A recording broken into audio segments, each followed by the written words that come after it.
ایک بندہ تھا، اس کے پاس بہت بڑی گاڑی تھی، جیپ، اور اس جیپ کے اگلے دروازے پہ ڈنٹ پڑا ہوا تھا۔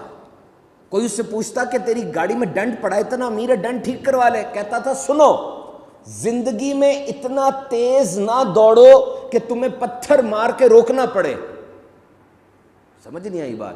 پھر کوئی پوچھتا یا ڈنٹ ٹھیک کرا لے، کہتا زندگی میں اتنا تیز نہ دوڑو کہ تمہیں پتھر مار کے روکنا پڑے۔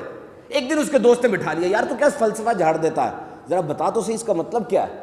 کہنے لگا سن لے، ایک دن میں اپنی گاڑی پہ جا رہا تھا، اچانک سڑک کے اوپر سے ایک زور کی پتھر آیا، دروازے پہ لگا، میں غصے سے اترا، دیکھا ایک چھوٹا بچہ گاڑی کی طرف آ رہا ہے۔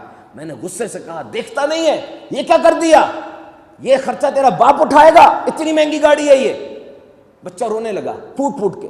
پوچھا کیا ہوا ہے؟ کہنے لگا مجھے سمجھ کچھ نہیں آ رہی تھی، میرا باپ گر گیا ہے، کوئی اس کو اٹھا نہیں رہا تھا، میں کیا کرتا۔ میں نے کہا آگے چل۔ پیچھے گیا، دیکھا تو ایک ویل چیئر تھی، اس کے اوپر سے کوئی بھاری جسم کا بندہ گرا ہوا تھا، صاف ظاہر تھا کہ بندہ گر گیا، اب اسے اٹھا نہیں جا رہا اور کوئی اس کو اٹھا نہیں رہا تھا، اور اس کے بیٹے کو سمجھ کچھ اور نہیں آئی، اس نے جا کے گاڑی پہ پتھر مار دیا۔ وہ بندہ ایک دم دم بخود رہ گیا، گاڑی میں آیا، 50,000 روپے نکال کے اس باپ کی جیب میں ڈالے اور جا کے کسی این جی او کو پکڑا اس نے، اور اس کے ذریعے اس گاؤں میں بچوں کا اسکول بنایا، غریبوں کی مدد کی، اور ساری زندگی اس نے پھر اپنا وہ ڈنٹ ٹھیک نہیں کرایا۔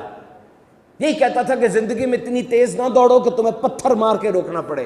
میرے محترم سامعین کرام، یاد رکھنا، تمہارے دل میں سرگوشی ہوتی ہے ایک، تم نہیں سنتے، پھر تمہارے کان میں کوئی آ کے بولتا ہے، تم پھر بھی نہیں سنتے، پھر تمہاری طرف پتھر پھینکا جاتا ہے، پھر تم رکتے ہو۔ وہ ہے ہی کیا میرا اور آپ کا؟ اس دنیا میں آئے تھے خالی ہاتھ تھے، جاؤ گے خالی ہاتھ ہوگے۔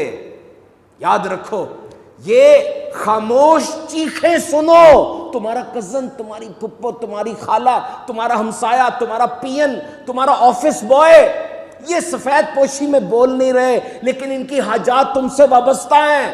پیسے کے ذریعے، مسکراہٹ کے ذریعے، اچھے الفاظ کے ذریعے ان کی مدد کرو۔ مت بھاگو اتنی تیز، مان لو، رک جاؤ، تھوڑی بریک لگاؤ، رک جاؤ، نہیں تو موت روک دے گی۔ جاگ جاؤ، نہیں تو موت کے جھٹکے تمہیں جگا دیں گے۔ سوچو قیامت کے دن کیا ہوگا۔ مفلس ترین آدمی قرار دیا گیا اس کو، جس کی گردن پکڑی ہوگی، اس کا گریبان پکڑا ہوگا، جسم پہ ناخن چبوئے ہوں گے، پیشانی کے بالوں سے پکڑا ہوگا۔ میں تیرا ہمسایہ تھا، تو نے مجھے ایذا پہنچایا، میرے پہ ظلم ہو رہا تھا، تو ظلم روک سکتا تھا، تو نے نہیں روکا۔ میں محتاج تھا، تو مدد کر سکتا تھا، تو نے نہیں کی، تو نے غیبت کی ہے میری، تو نے چغلی کی ہے میری۔